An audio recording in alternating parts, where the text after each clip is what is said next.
Сәлем достар, каналыма қош келдіңіздер. Бүгін не тамақ жасар екенмін деп өзіңізге сұрақ қойып жатсаңыз, дәл осы тамақты менің видеомен бірге жасап көріңіз. Бисмилля, ең алдымен тамағымызға қосатын қамырымызды илеп, илеуін қандыруға қойып қояйық.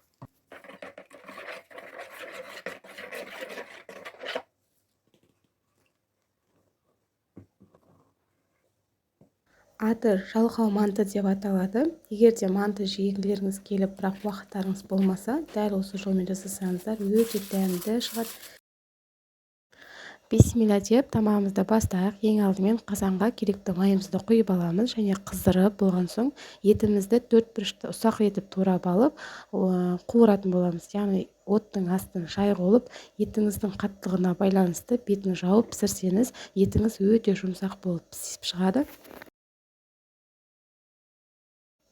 Үстімізге келесі кезекте пиязымызды, чесногымызды салып тағы да қуырамыз.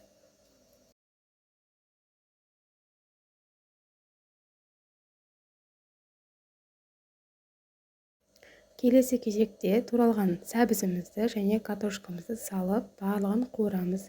Барлығы бірдей көлемде 4 бұрышты ұсақ етіп турап аласыз. Яғни біз мантыға қалай тураймыз, сондай көлемде турап аласыз.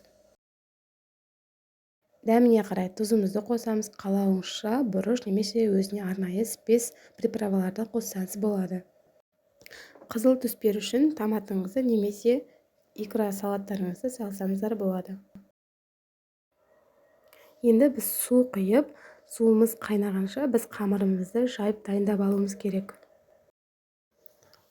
Қамырымызды дәл ет тамаққа жасайтын қамырымыз сияқты дайындап, алдына июін қандырып қоямыз да, дәл осылай біздің суымыз қайнағанша жайып аламыз.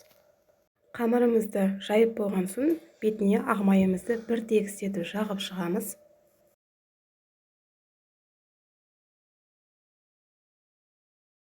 Видеода көріп тұрғандарыңыздай, пышақтың көмегімен дәл осындай кішкентай 4 бұрышты бөліктерге бөліп аласыз.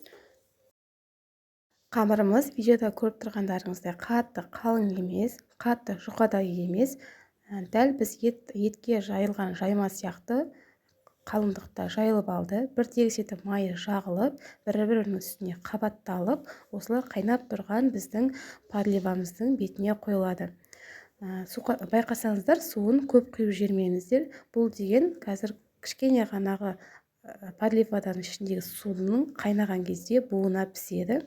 Арасы қорықпаңыздар, жабыспайды. Міне видеода көріп тұрғандарыңыздай, ең бастысы суды көп қылып жіберсеңіздер, қамырыңыз қайнаған кезде бұлшылдап жабысып кетеді. Сондықтан суды тек біздің картошкаларымыздың бетін жауып тұрғанға дейін ғана көлемде құйып алыңыздар. Өте дәмді шығады және уақытыңызды үнемдейсіз.